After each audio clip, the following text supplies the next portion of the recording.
Bonjour à tous, bonsoir selon votre position. Hi everyone, good evening according to your location. This is Nes Kokovic. Mesdames et messieurs, je suis là devant vous pour une présentation pour proposer un alphabet. Je dis bien proposer un alphabet pour la langue Kaoru. La langue Kaoru. Et je voudrais présenter toutes mes excuses aux abonnés de cette chaîne et à toutes les personnes invitées, tous ceux qui ont eu l'amabilité de nous suivre cet après-midi ou ce soir ou ce matin. J'avais voulu faire un direct sur cette chaîne, mais je suis un nouveau venu sur la chaîne, sur YouTube, et je ne remplis pas les conditions pour, du moins la chaîne ne remplit pas les conditions pour un direct aujourd'hui. Donc, j'ai fait la demande et il faut 24 heures pour avoir la réponse. Mais ayant donné un rendez-vous pour aujourd'hui, ayant pris rendez-vous avec vous, je me fais le devoir d'être là. Et j'ai fait cet enregistrement pour ne pas manquer au devoir. C'est pour cela que vous aurez cette présentation en vidéo. Elle n'est pas en direct, malheureusement. Vous pourrez toutefois laisser vos commentaires, vos avis, vos questions sous la publication, et s'il y a des questions, nous pourrons y apporter des éléments de réponse par la suite. Alors, le travail qui va être présenté est le résultat de recherches qui ont été effectuées depuis quelques années.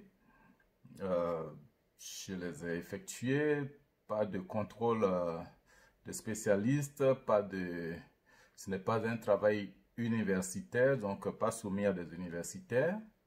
Donc c'est humblement que, étant natif, locuteur natif de la langue Kaoru, j'apporte ma contribution pour faire avancer cette langue et surtout permettre que cette langue contribue à l'éducation par les langues nationales, les langues maternelles. Alors, quoi dire?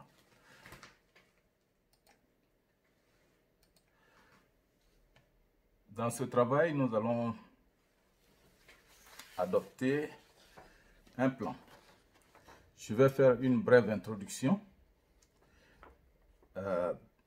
relativement brève, elle n'est pas si brève que ça, mais une introduction. Dans le développement, j'aborderai les aspects phonétiques que vous avez déjà dans des vidéos antérieures sur cette même chaîne. Après les aspects phonétiques, il y aura la phonologie. Ensuite, je déterminerai des critères de formation de l'alphabet que je propose. Quels ont été mes critères de choix, les conditions pour lesquelles ou en fonction desquelles j'ai fait les choix. Et puis, je sortirai un ordre alphabétique avec des lettres, les lettres et symboles que j'aurai choisis. Et à la fin, je proposerai de la pratique, comparer cette langue, cet alphabet à d'autres alphabets existants, à quelques alphabets existants. Et puis, on tirera une petite conclusion pour boucler le travail. Cela dit, nous allons parler de cette langue kaoru.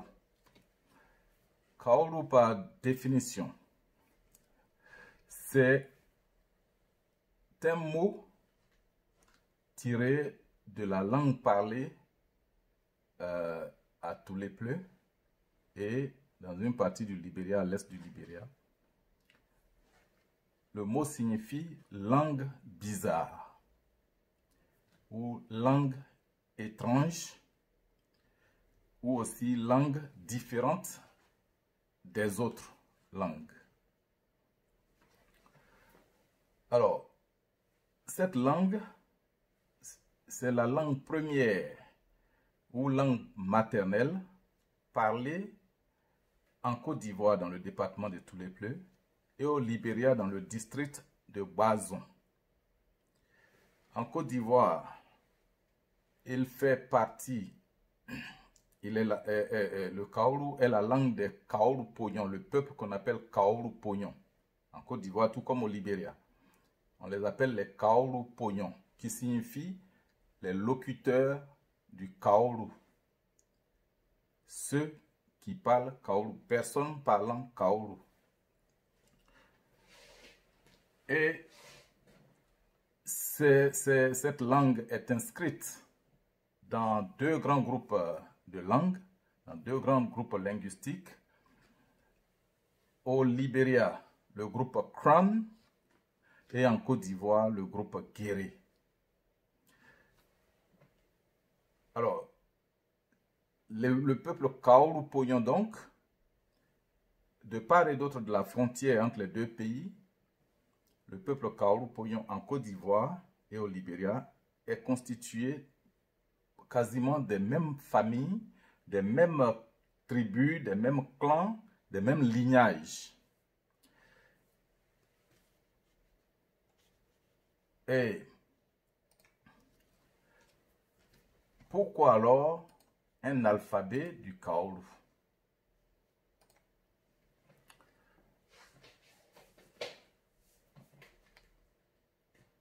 Un alphabet. Pour aborder cette question, nous allons parler des travaux antérieurs. Il existe des travaux antérieurs sur la langue Kaoru qui ont permis de réfléchir ou qui permettent de réfléchir pour nécessairement trouver un alphabet pour cette langue. Je cite d'abord les écrits de l'ethnosociologue Albert Schweitzer, qui a écrit, entre autres, Traditions et changements dans la société Guéré, publié par Orstom en 1971.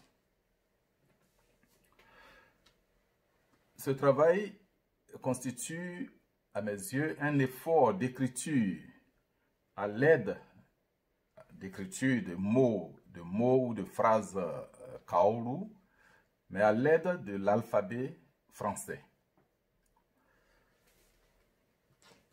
Albert Schweitzer, dans cette thèse, c'est à l'origine une thèse de doctorat, dans cette thèse a employé, en abordant son sujet, a employé des mots, des termes, des expressions du Kaoru, puisqu'il a fait ses recherches dans le département de Tulepule à l'époque.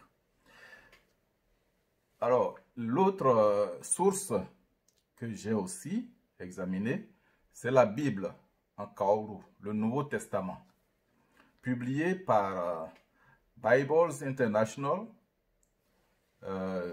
basé aux États-Unis, et Trinitarian Bible Society, qui est basée, elle, au Royaume-Uni.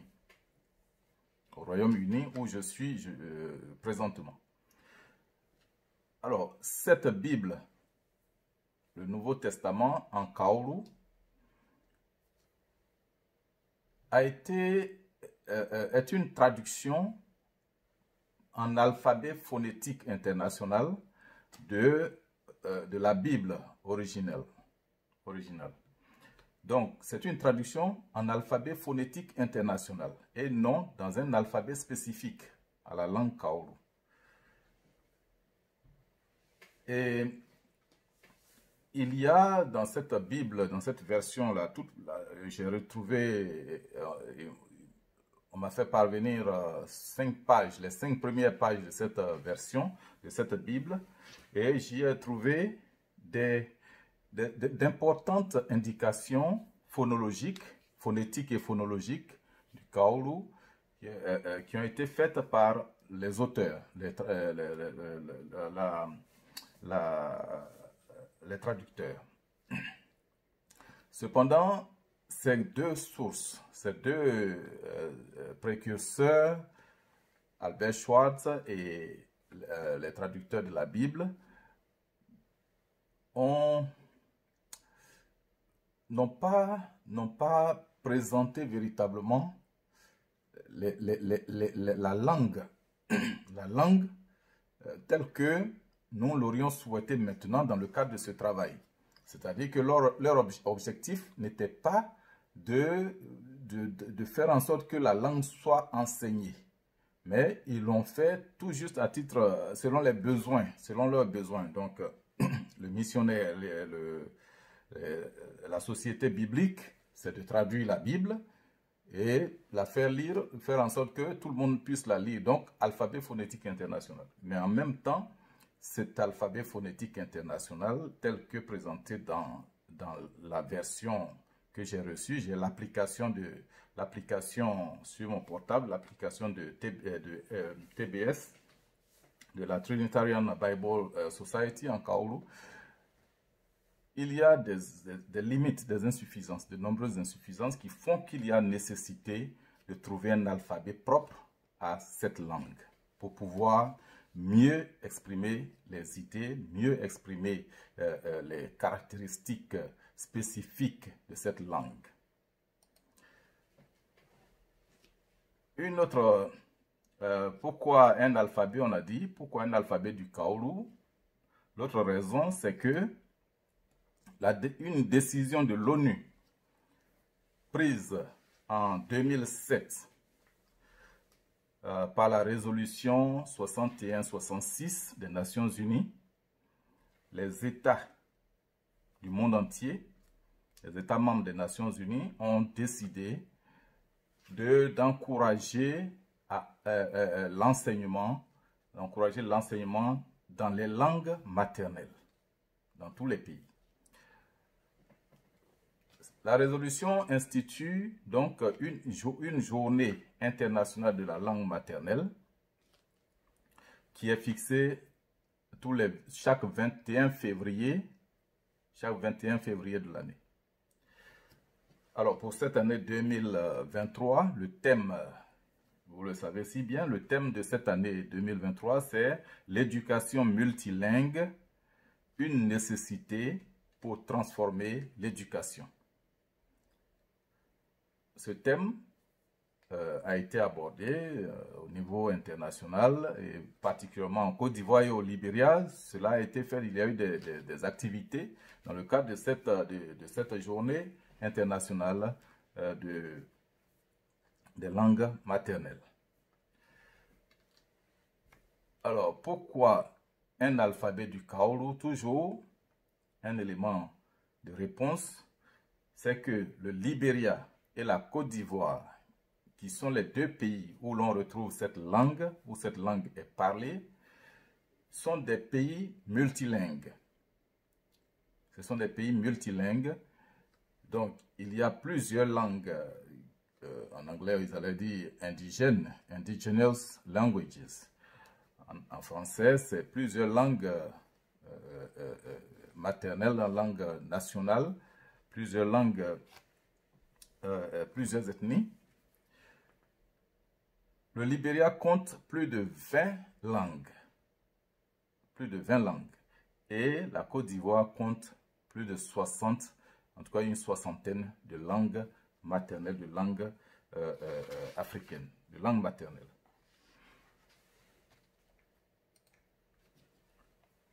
Et il y a dans ces deux pays une existence, il y a dans ces deux pays des politiques nationales de valorisation des langues maternelles.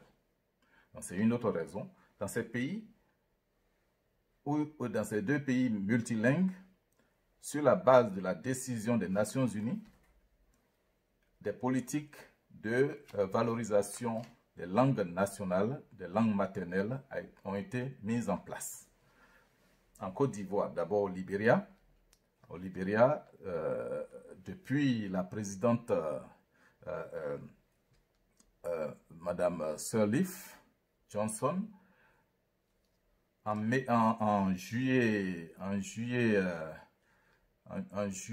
2007 déjà, une décision, donc quelques mois après l'adoption de la résolution des Nations Unies, le gouvernement libérien s'est engagé dans ce mouvement de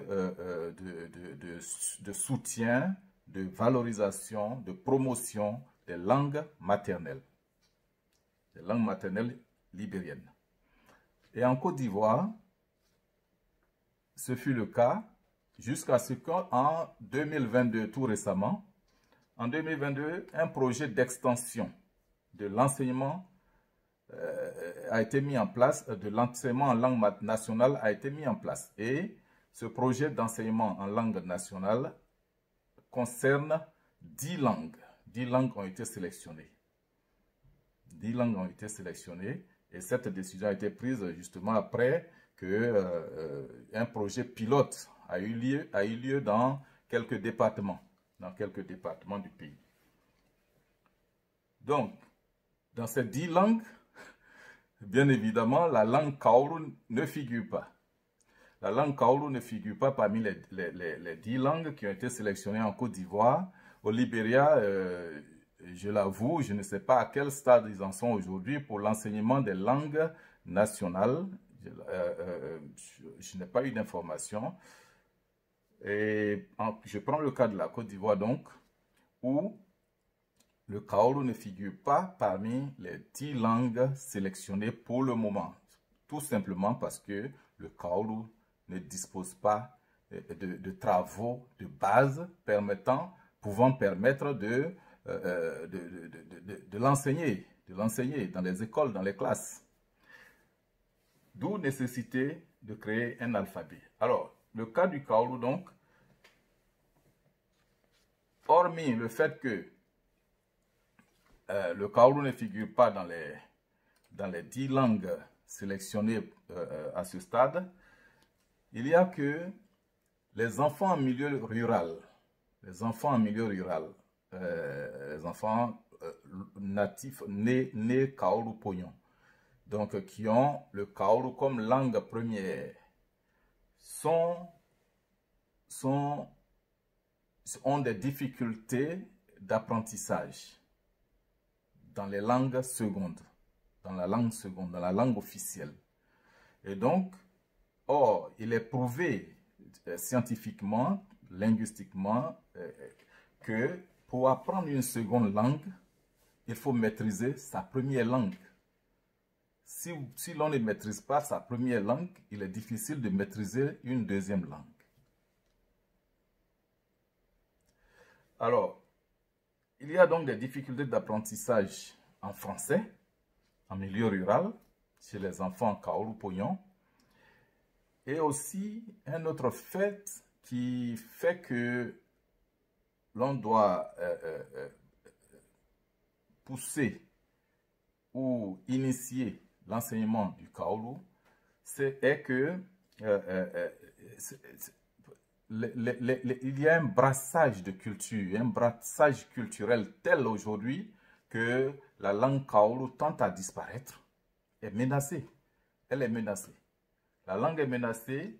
Pourquoi?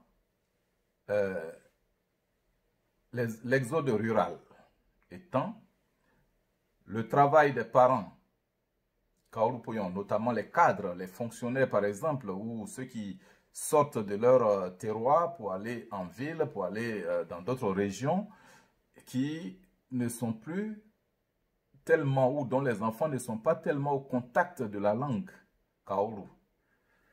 Donc, exode rural, le travail des parents,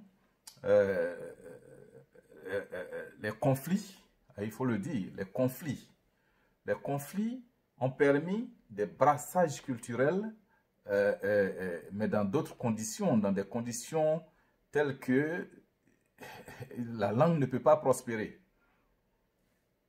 Quand on parle de conflits, donc avec leurs conséquences de déplacement, donc ça crée des déplacés de guerre, des réfugiés dans d'autres pays qui ne sont pas les leurs, et donc ils sont confrontés à d'autres cultures, et la langue tend à disparaître. Et la région de Toulepleu, et la région, en tout cas le territoire, l'aire géographique, culturelle des Kaoru-Pognon, c'est peu de le dire, a été affecté depuis 1989, d'abord par la crise libérienne, les crises successives au Libéria, et ensuite les crises successives en Côte d'Ivoire. Et donc, ce peuple disséminé à un moment donné à travers le monde est confronté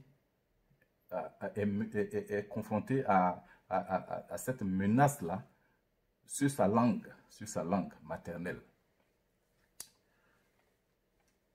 Et après les conflits, donc on a dit exode rural, travail des parents, les conflits, mais aussi les vastes mouvements non liés à des questions de guerre, de crise, de conflit, mais des vastes mouvements aujourd'hui constatés, des mouvements de ressortissants ivoiriens et de la CEDEAO qui investissent la région, le territoire des Kaoru-Pognon.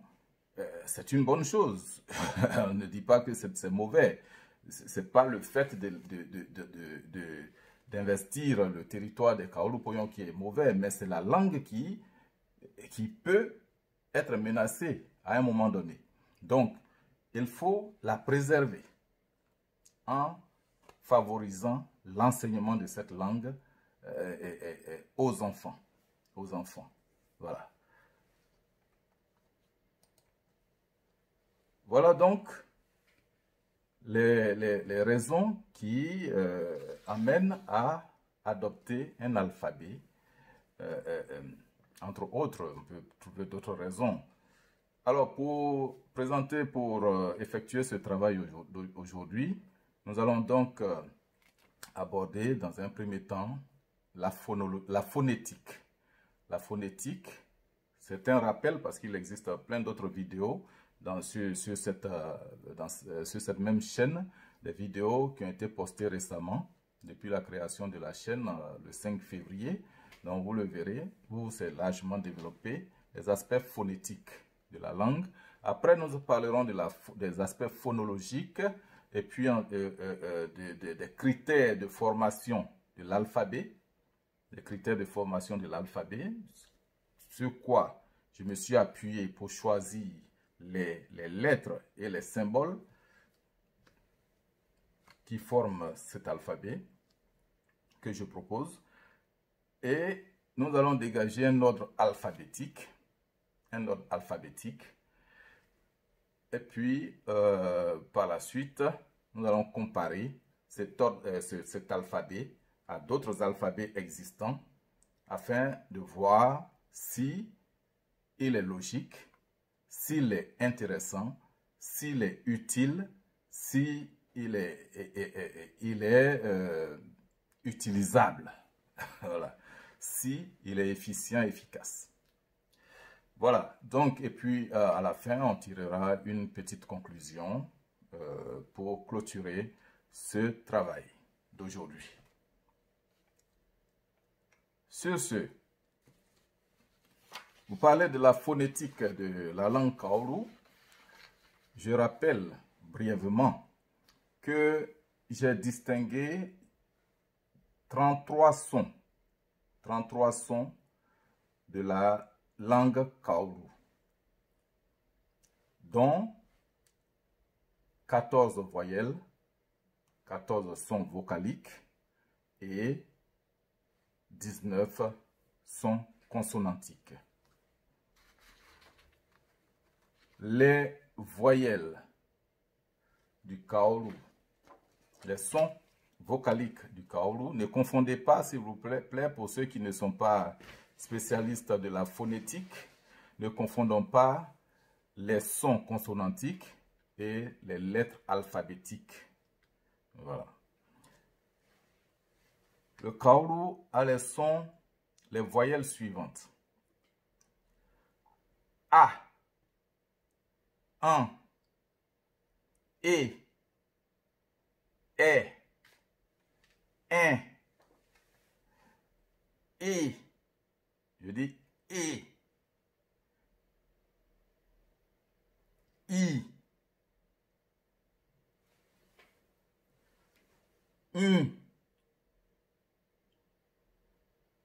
O,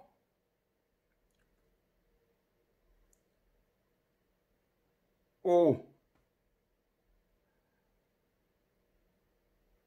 on,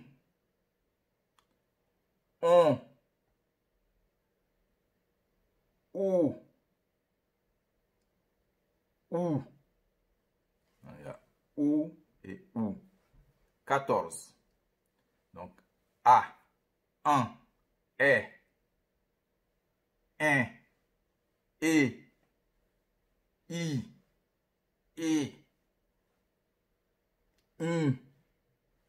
O, on,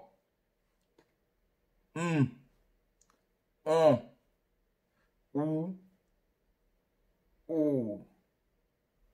14.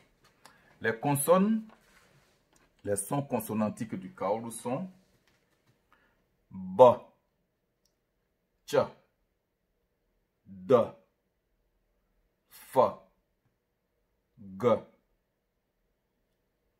J, K, L, M, N, Ñ, P, B, R, S, T, W, Y. Et la 19e consonne, c'est ce qui représente le H aspiré, qui est H, H, H. Bien. 33 sons dans la langue kaolu. Ces sons, ça c'est l'aspect phonétique. Phonologiquement parlant, ces sons créent des combinaisons dans le discours parlé. Des combinaisons se créent et ces sons ont des fonctionnements qui font que la langue a des particularités. Par exemple, les combinaisons de voyelles. Vraiment particulier. Vous avez en kaolu vraiment une pléthore de combinaisons de voyelles que nous n'allons pas présenter toutes ici aujourd'hui. Et aussi des combinaisons de consonnes. Les combinaisons de voyelles en kaolu, vous en avez de toutes sortes, pratiquement, qui créent des diphtongues et parfois même des triphtongues. Je n'entre pas dans les détails aujourd'hui sur ce point. Cet aspect fera l'objet d'une autre vidéo. Pour les consonnes, les combinaisons de consonnes par exemple, où il y a des particularités, vous verrez que la langue kaolu a par exemple des combinaisons comme deba, deba. Le do et le ba combinés. Le do et le ga. Donc dga, dga. Vous aurez par exemple des combinaisons comme oui, tchra, qui est très fréquent, tchra. Vous avez des djba, djba, ou bla, c'est plus simple, les bla, les fla, les nma, nma, nma, les nyama, nyama. vous avez comme nr, même nr, no et r, nr, nr. Ça existe en kaoru. Je ne donne pas d'exemple sur ces choses. Alors, après ces combinaisons de sons, nous avons aussi un élément important dans la langue kaoru qui est vraiment pas spécificité, mais je veux dire, c'est un élément important qui fait que le lexique, qui fait varier le lexique du kaoru, c'est les tons, ce sont les tons. Les tons, parce que la langue kaoru est une langue à tons. Une langue à tons, ça veut dire que si vous avez une syllabe, j'en ai parlé dans une précédente vidéo aussi, une syllabe ou un mot avec plusieurs syllabes peut changer de sens selon que une voyelle à l'intérieur de ce mot change de ton. Les tons, il y en a 5 principaux dans le kaoru et 4 autres qui s'ajoutent par combinaison des 2 ou 3 des 5 premiers tons. Alors, vous avez ce tableau. Sur le tableau ici derrière moi, les 5 tons que je traduis par des accents à l'orthographe ici, qui vont être utilisés à l'orthographe. Alors, vous avez le premier ton, sera le ton non marqué, le ton de base. Le second ton, à l'écrit, sera symbolisé par les 2 points sur la voyelle. Le troisième ton, c'est celui-là, sera symbolisé de cette manière. Le 4e ton sera symbolisé de cette manière et le 5e ton de base sera symbolisé de cette façon. Les 4 autres tons qui s'ajoutent par addition ne seront pas représentés à l'orthographe. Alors, je vais dire les 5 tons. Cela aussi a fait l'objet d'une précédente vidéo que vous pourrez trouver en détail. Même il y a un chant. Il y a une petite vidéo chantée où les 9 tons du kaoru sont chantés. Alors, le premier ton, c'est le ton de base. Vous pouvez prononcer le son A, par exemple, c'est A. Donc, ça, c'est le premier ton. Après, vous avez Après, vous avez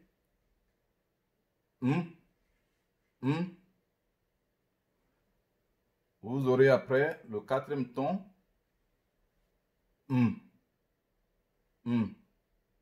Le 5e, c'est Donc, si vous prenez le son A, vous aurez A.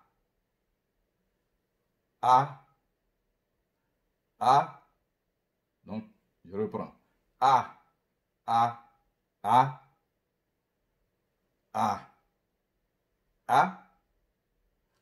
5. Par combinaison du premier ton et du 4e ton. Oui, premier ton et 4e ton, on aura et le 2e et le 5e se combinent pour donner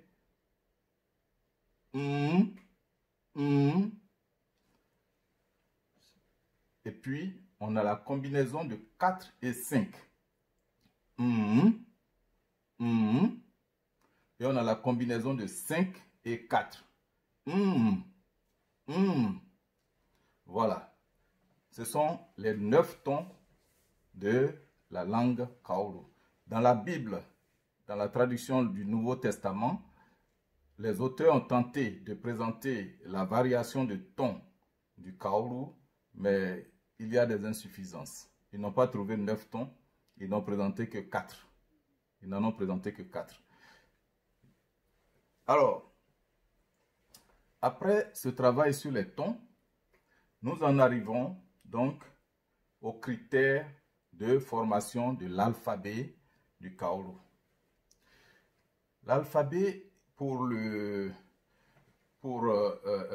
dessiner, pour le former, je me suis fixé des critères, des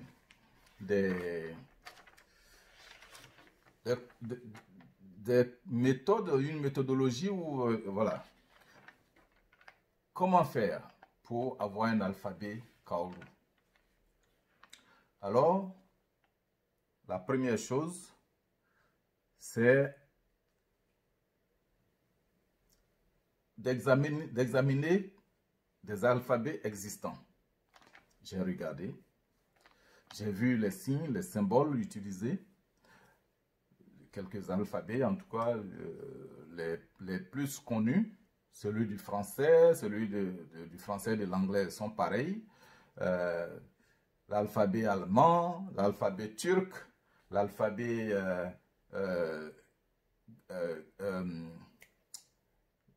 irlandais gaélique, l'alphabet chinois, enfin le chinois n'a pas d'alphabet, il a des signes. Le japonais, le coréen, je me suis promené comme ça sur internet à retrouver ces choses et à les comparer. L'arabe, l'écriture arabe, je crois que là aussi ce n'est pas un alphabet typique en tant que tel. Alors, j'ai utilisé tous ces éléments j'ai comparé. Et puis, je me suis dit, un principe qui marche bien avec le Kaolo ici, un principe fondamental dans la constitution de cet alphabet, c'est le principe de un son, une lettre. À un son correspondra une lettre et une seule. À une lettre de l'alphabet correspondra un son et un seul. De sorte que dans l'orthographe du Kaolo, vous n'aurez pas les deux L, ceci, cela. Non, on ne double rien. On a un son, une lettre. Voilà. Ça, c'est un principe. L'autre principe, c'est, donc le principe, ça c'est un son, une lettre, c'est la simplicité de l'orthographe et de la langue écrite. Maintenant, le principe de l'accessibilité. L'accessibilité aux technologies de l'information et de la communication.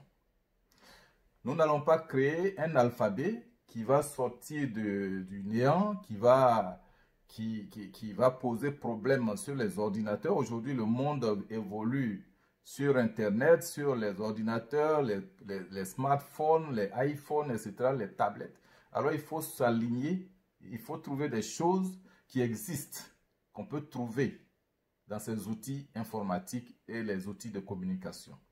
Mais il ne faut pas aller dessiner des choses qui n'existent pas et qui vont faire que la langue Kaolo ne sera qu'une langue, et des choses qui vont faire que la langue Kaolo ne sera que une langue écrite à la main. Non.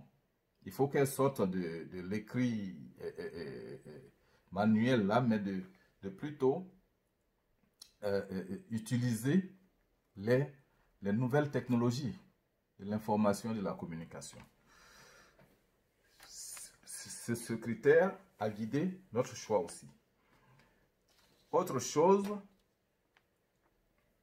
la référence à l'anglais et au français, puisque les locuteurs, les Kaolo Pognon, sont des locuteurs, sont des deux pays parlant le français et l'anglais.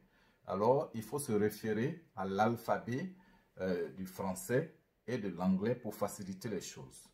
Donc, on ne va pas aller chercher dans l'alphabet coréen, dans l'alphabet japonais ou dans le amharique de l'Éthiopie ou dans l'alphabet du Swahili. Non. Non. Mais se référer dans un premier temps à l'alphabet du français et de l'anglais. Ensuite, nous allons utiliser d'autres symboles qui n'existent pas dans cet alphabet. Nous allons faire appel à d'autres symboles, mais qui existent sur l'ordinateur, comme je l'ai dit. Des symboles admettant les casses minuscules et majuscules. des symboles qui existent et des symboles qui peuvent accepter les accents. Nos 4 accents qui sont là. Le premier ton n'a pas de symbole, on les appelle des diacritiques. Ces signes diacritiques doivent pouvoir aller sur les symboles que nous allons choisir.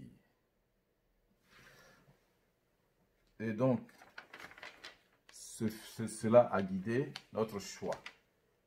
Maintenant, quelles sont les lettres et les symboles que votre serviteur a retenus pour l'alphabet du Kaolu? Suivez-nous.